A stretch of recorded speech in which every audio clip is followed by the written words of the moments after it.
Alors, il y a deux grandes conséquences. La première, c'est le développement des conduites de l'instant, du tout de suite, qui caractérise tant, parfois, nos jeunes aujourd'hui, parce que attendre nécessite d'être capable de se projeter dans l'avenir. Et on voit des effets désastreux sur notre jeunesse. Nous sommes quand même la 5e puissance économique du monde. Notre jeunesse compte parmi les plus pessimistes du monde. Chaque fois que j'interviens dans un lycée, moi qui ai eu la chance d'aller voir un peu ce que faisaient les Salésiens aux 4 coins du monde, je leur dis, il y a des centaines de milliers de jeunes qui rêveraient aujourd'hui d'être à la place d'un jeune Français. Ils sont là parfois à prendre des petites barques pour traverser la Méditerranée, à traverser toute l'Eurasie. Et vous êtes là en disant, il n'y a rien qui va. Alors que la vie fait rêver des centaines de milliers de jeunes sur la planète.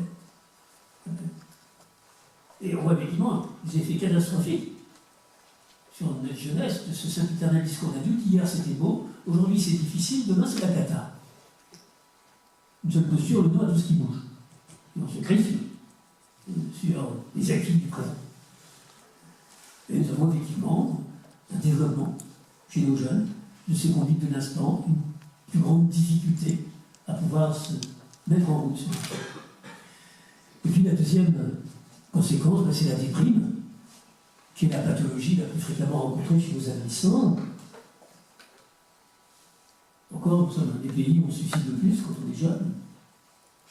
Une récente enquête de l'INSERM montrait que entre 12 et 17% des jeunes âgés de 15-17 ans étaient habités par des idées suicidaires. Chaque fois que j'interviens auprès d'enseignants de lycée, je leur dis, vous faites cours à 30 lycéens, vous êtes là, avec votre histoire, votre géo, votre mathématiques, votre physique, votre français, dans la classe, il y en a 3 pour lesquels la question qui se pose dans leur tête, c'est ce que je me fous en l'air ce soir. C'est ça leur niveau de questionnement. Est-ce que je me fous en l'air ce soir? Et vous vous dites, il est vraiment pas motivé là, pour progresser en mathématiques. Mais il est important de se rendre compte, effectivement, de l'état assez désastreux du moral de notre jeunesse. Mais là encore, ayons conscience de lourde responsabilité que nous, adultes, nous tenons sur ce phénomène. Alors nous voyons combien ces 3 lignes d'évolution peuvent constituer des obstacles à la motivation sur un projet de formation et d'insertion professionnelle.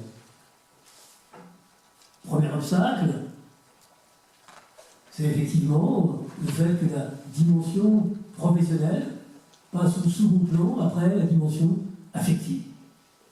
Combien je vois de jeunes capables de cracher un stage, un contrat d'apprentissage, simplement sur une remarque mal vécue, effectuée par le patron. Le patron qui ne se rendait absolument pas compte de la portée de sa remarque. Il pensait réagir en professionnel sur une faute professionnelle, comme il se parle aux jeunes, ou il pensait réagir en enseignant sur un manquement au travail effectué par le jeune. Mais la remarque émise par le patron ou par l'enseignant est vécu par le jeune sur un tout autre registre. Il est vécu sur le registre, il m'aime ou il ne m'aime pas. Et si finalement il ne m'aime pas, eh bien, je n'ai pas fréquenté un lieu où il ne m'aime pas. Et on voit, pour pouvoir expliquer le comportement de bon nombre de nos adolescents dans le contexte d'une classe, du lycée professionnel, dans le contexte de l'entreprise, combien il est important. Il s'agit bien sûr de travailler. Moi, je le disais hier aux spécialistes de l'insertion, une des grandes dimensions d'accompagnement du jeune dans une démarche d'insertion, c'est de travailler la désaffectivation de la relation, travailler au passage de la relation affective à la relation fonctionnelle, où il ne s'agit pas de penser le registre de l'obéissance dans un registre infantilisant, mais dans un registre fonctionnel de l'organigramme de l'entreprise ou du lycée. Mais tout ceci, on verra, nécessite un accompagnement. Mais sachons bien que la non prise en compte, et vous savez, il me semble personnellement que si notre école en France a aujourd'hui de telles difficultés, à gérer les phénomènes d'agressivité et de violence, c'est que bon nombre de nos enseignants ont été formés à la négation de la dimension affective de la relation pédagogique. Ils ont été formés à la négation de cette dimension. Alors quand je parle de dimension affective, c'est pas simplement les sentiments affectueux, ça peut être aussi les sentiments agressifs. Et ils se trouvent alors complètement déstabilisés dans cette manifestation d'agressivité. Moi je comprends pas, pourtant, je sais pas, moi, le cours que je faisais sur les méandres de la Seine, pourquoi ils me parlent comme ça?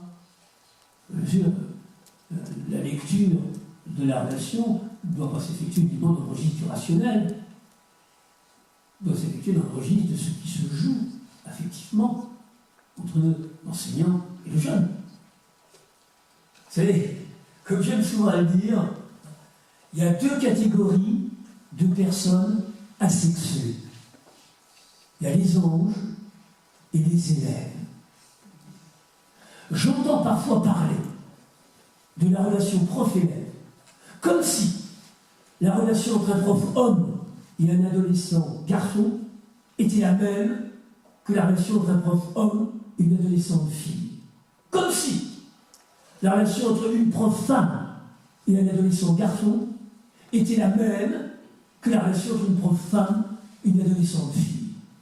On me parle à l'UFM de la relation prof-élève comme s'il s'agissait d'une relation entre deux êtres asexués, le prof et l'élève.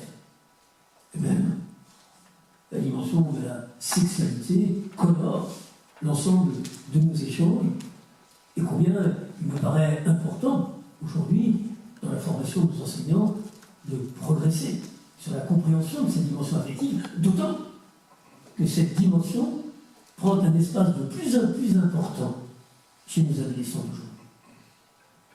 Deuxième obstacle à la motivation, eh bien, c'est le regard des autres. Nous le savons tous, pour un adolescent, exister sur le regard de copain est quelque chose de primordial. Vous savez, le jeune, ils ne sont pas très à l'aise avec les plus petits parce qu'ils sont grands. Ils ne sont pas à l'aise avec les adultes parce qu'ils sentent bien qu'il a un petit peu un défaut d'argumentaire par rapport à la force de l'argumentaire que l'adulte déploie. Alors, seul endroit où il va vraiment se sentir bien, c'est les copains. Les copains qui sont au même endroit sur ce passage du quai entre l'enfance et l'adolescence. Donc, vous savez combien le regard des copains va être important. Vous savez, la grande différence entre un collège du centre-ville et un collège de zone d'éducation prioritaire, c'est quoi? C'est que dans le collège de centre-ville, il est encore un peu valorisant d'être premier de classe. Dans le collège de zone d'éducation prioritaire, il est dangereux d'être premier de classe. Si vous êtes premier de classe, aussitôt, vous avez la réputation de l'intello et du bouffon, et vous devez gérer toute la violence de vos camarades. Combien je rencontre de gamins dans ces quartiers prodigieusement intelligents. Chaque fois que je fais ma grande conférence à l'école polytechnique, j'aime dire que la proportion de génie scientifique est la même dans nos quartiers sensibles que dans nos centres-villes.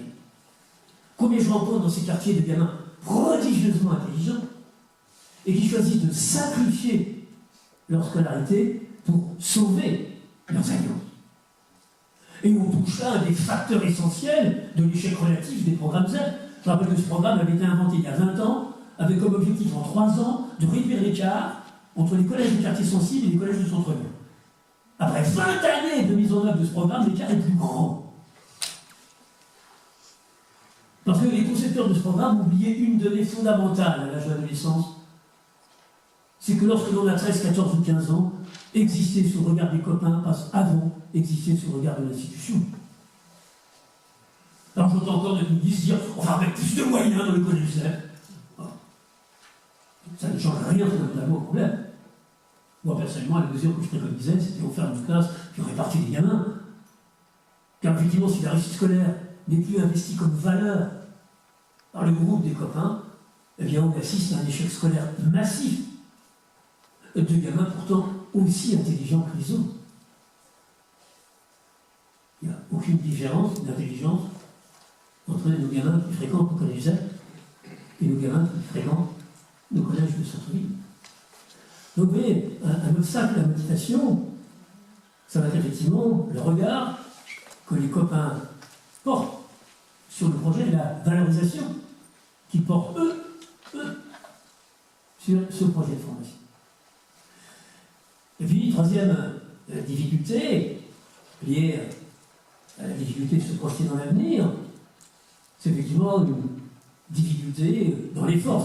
J'entends beaucoup d'enseignants me dire « Les jeunes d'aujourd'hui ont perdu le sens de l'effort. » Mesdames, Messieurs, grande nouvelle, la génération Y aurait perdu le sens de l'effort. Rappelons combien nous l'avions. Moi, je veux dire, l'effort pour l'effort, c'est pas une valeur en soi, c'est plutôt du masochisme. Et ce qui est une valeur, c'est l'effort pour atteindre un objectif qu'on s'est fixé. C'est-à-dire que le sens de l'effort réside dans l'objectif. Le sens de la tension de l'arc réside dans la cible. Et que la grande difficulté de nos jeunes, c'est l'incapacité de se projeter dans l'avenir, qui effectivement rend plus difficile l'élaboration d'un véritable projet. Le projet, c'est se projeter devant.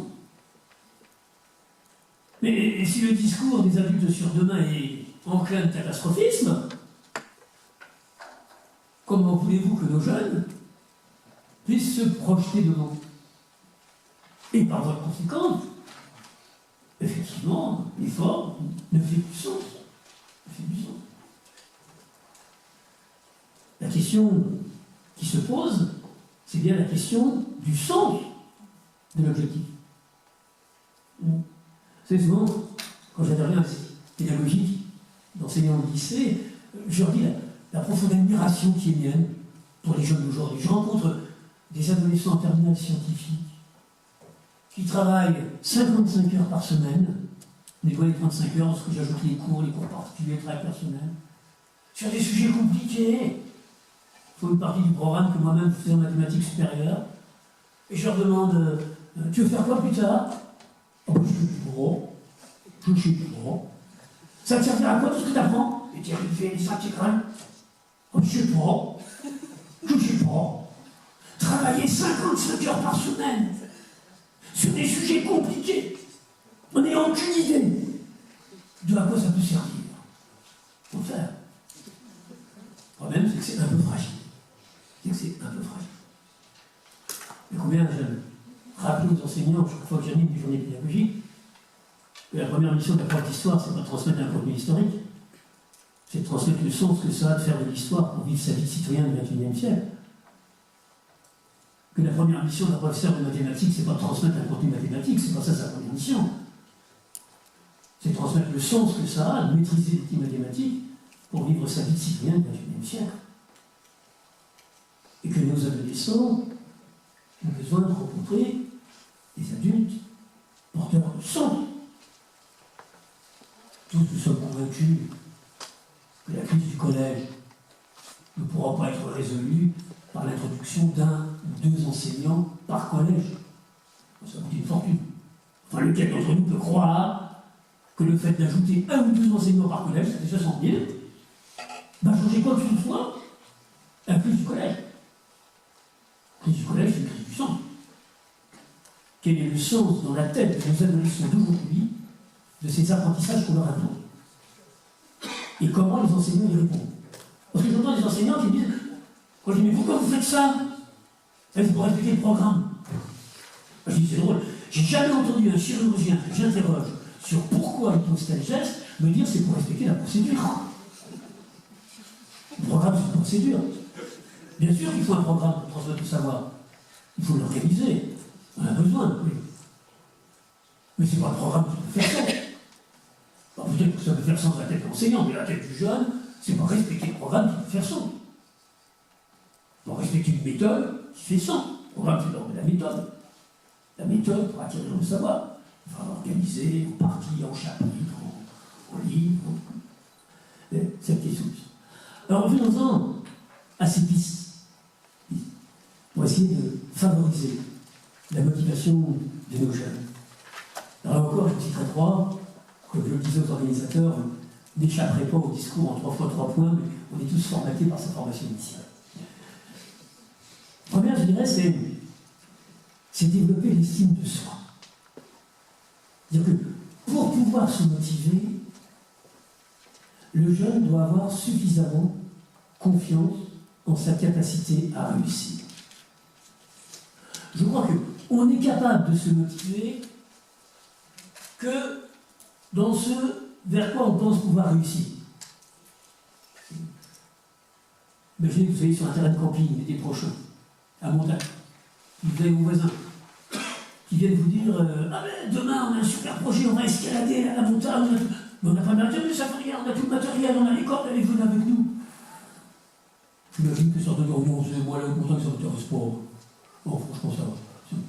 Vous imaginez cette difficulté pour pouvoir réussir le défi, que vous vous dites mieux vaut effectivement dire que rien ne nous intéresse, plutôt que dire qu'on n'est pas capable. Très souvent, ce qui se passe dans la tête du jeune, qui se démotive, c'est que la seule manière de sauver la face, c'est de dire que ça n'intéresse pas.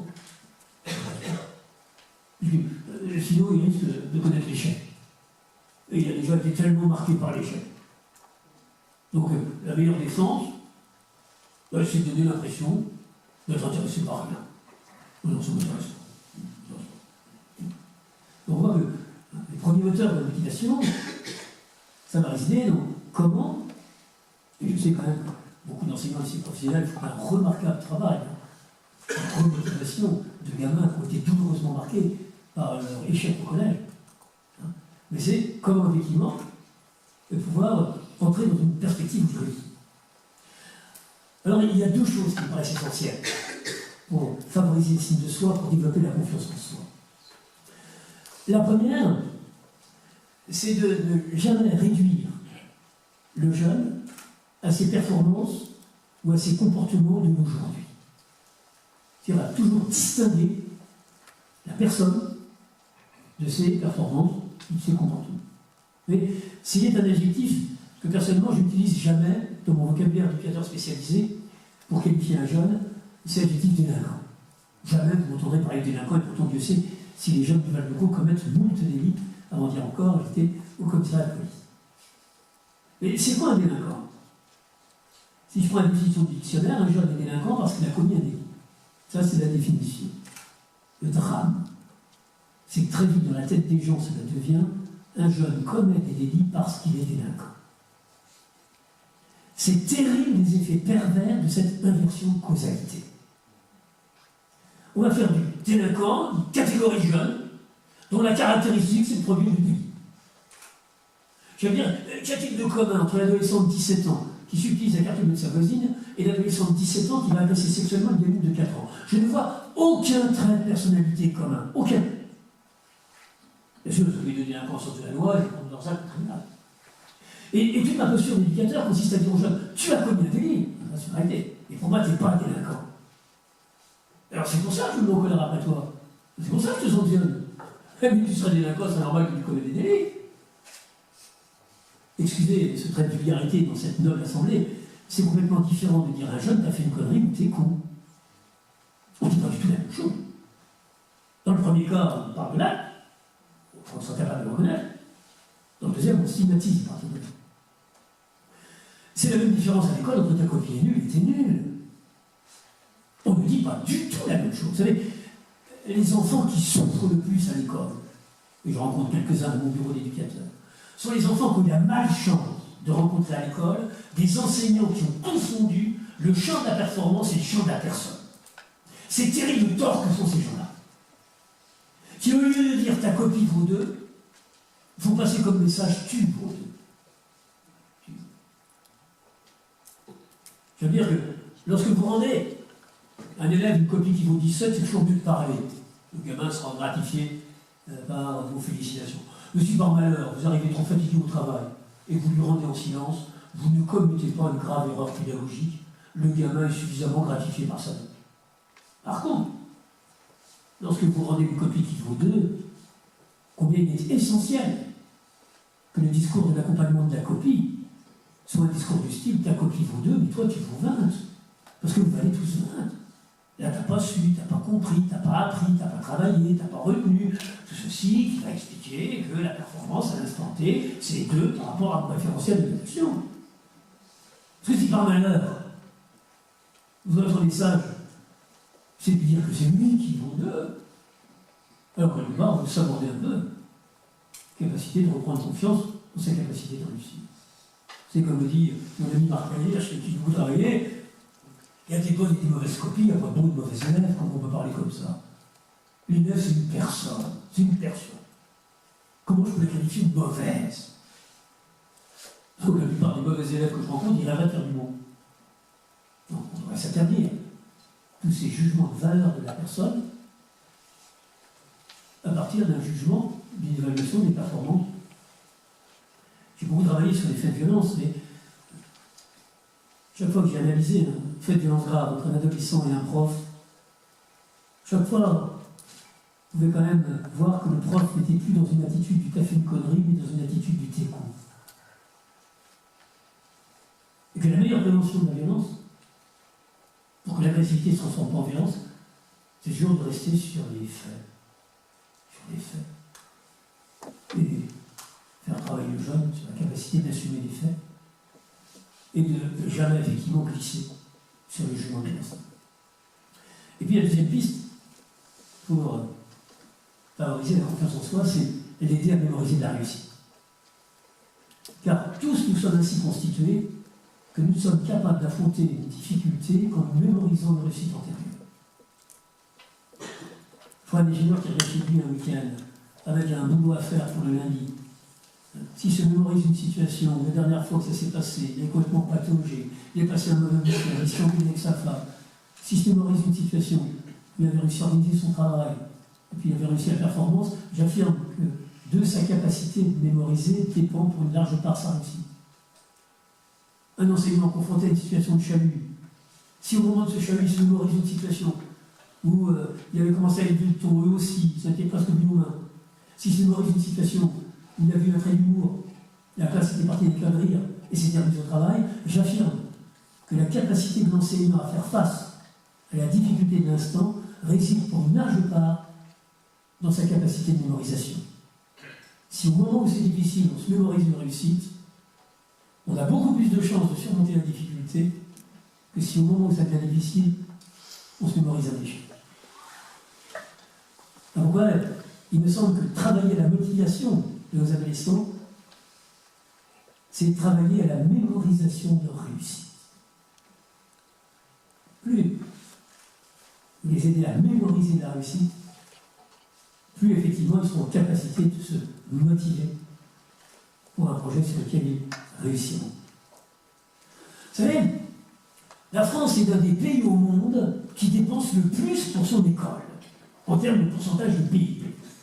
Nous comptons parmi les 5 pays au monde qui dépensons le plus pour notre école. En termes d'efficience, classement PISA, certains remettent en cause, nous sommes entre la 17e et la 22e place, selon les disciplines. Autrement dit, des pays qui dépensent moins que nous pour leur école font mieux que nous en termes de résultats. On va quand même nous interroger. Et d'ailleurs, je sais quand même côté Grenelle, ils s'interrogent. Et si on regarde du côté des pays qui font mieux que nous, j'éviterai les pays d'Asie, il y a un tel stress qui me semble non pas ce que nous avons pour nos enfants, mais on reste au niveau de l'Europe. Je regarde le côté du Nord. Ce qui change souvent, c'est le regard sur l'enfant. C'est-à-dire un regard centré sur les savoirs et l'enrichissement des savoirs. Alors que dans notre culture scolaire française, nous avons un regard centré sur le niveau à atteindre. Voilà.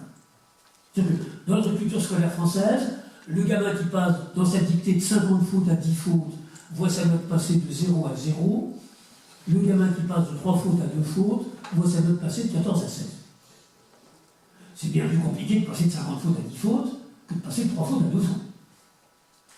Mais au niveau de notre système, on est tellement oublié par niveau que quand on est en dessous d'un certain niveau, c'est l'iceberg, ça compte plus. Voilà.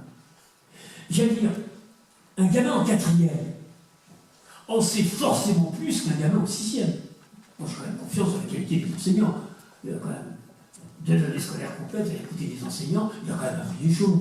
Il n'a sans doute pas tout entendu, il n'a pas tout travaillé, il n'a pas tout mémorisé, mais on peut dire globalement qu'un gamin en 4e en sait plus qu'un gamin en 6e. Comment il s'en rend compte? Il avait 5 de moyenne en 6e, il a toujours 5 de moyenne en 4e. Puisque bien sûr, à chaque fois on est à un niveau. Et ce qu'on veut dire, c'est l'écart par rapport au niveau.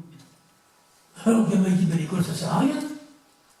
Comme ça, moi je rencontre des gamins qui disent l'école, ça sert à rien. Je suis toujours aussi nul.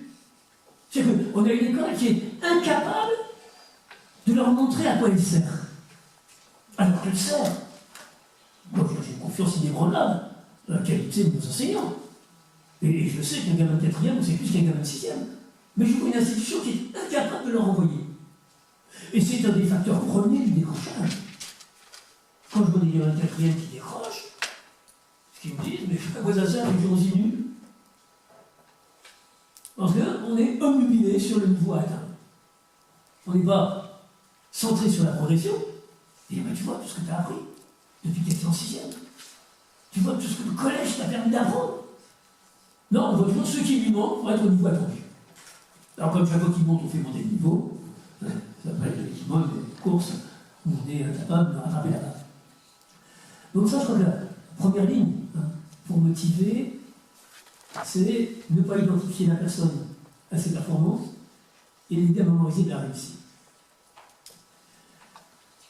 La deuxième ligne, pour essayer de relancer le moteur de la motivation, c'est effectivement d'essayer de toucher la personne. C'est-à-dire que je vous dis, le regard des autres, là on ne peut pas tellement le modifier. Et qu'est-ce qui peut être le moteur de la motivation? C'est le rêve. C'est le rêve. Ne pas forcément la réalité. La réalité, c'est le présent. Vraiment, c'est pour demain. Là, c'est comment je vais rêver demain. Et j'aime dire que accompagner le jeune, alors c'est la thématique de toutes les interventions que je fais sur l'orientation, accompagner le jeune, c'est l'aider à passer du rêve au projet, ce qui nécessite pour lui de négocier son rêve avec les contraintes de la réalité. Et il me semble que la réussite de la vie professionnelle est liée à la réussite de cette négociation. Parce que, interroger à des gamins de 8 ans, qu'est-ce que tu feras plus tard, je serai ambassadeur, ministre, star de foot, star de ciné, bon, vous l'interrogez à 14 ans, il commence à revoir ses ambitions à la baisse. Comment ça se rencontre, le niveau d'argent qu'il faudrait pour tel ou tel métier, le niveau de relations people, il faut le savoir. Et il va donc devoir négocier son rêve avec les contraintes de la réalité pour bâtir le projet de vie.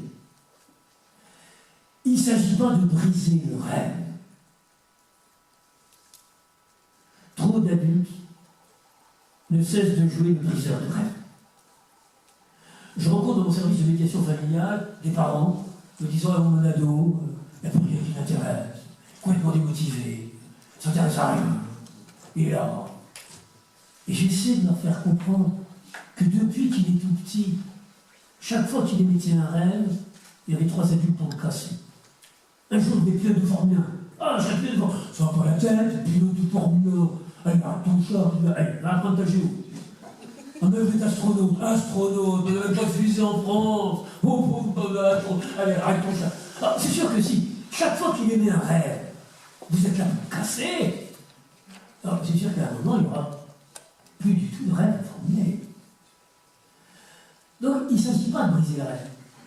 Il s'agit toujours d'aller à la racine du rêve pour voir ce qui va être négociable avec la réalité. Je prends sur l'exemple du gamin qui rêvait d'être médecin. Quand je serai grand, je serai médecin. Il dit ta note de fin de